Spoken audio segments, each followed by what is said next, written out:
Hello again. In the description to this video, I give a link to a piece of mine which was published this morning on the Lotus Eaters website.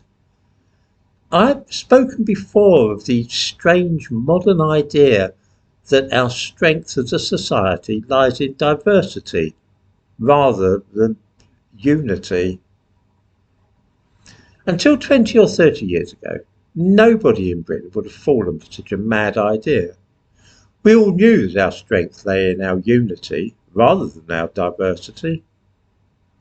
Nevertheless, this slogan has taken root firmly until questioning it is viewed as tantamount to racism. It matters not in the least that it makes no sense. In fact, that it runs clean contrary to what most sensible folk would assert. It sounds good.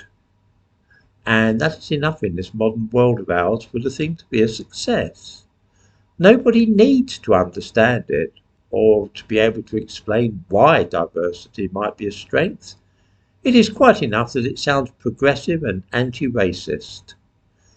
That this is dogma rather than reason may easily be seen when you ask somebody why diversity is a strength. Such a question will arouse at best irritation and ill feeling, and at worst, anger.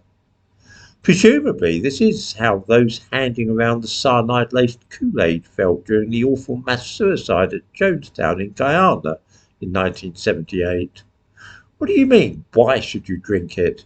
Just gulp it down, we know best. I've often found this same attitude among certain evangelical types, that the simple question, why, creates unpleasantness.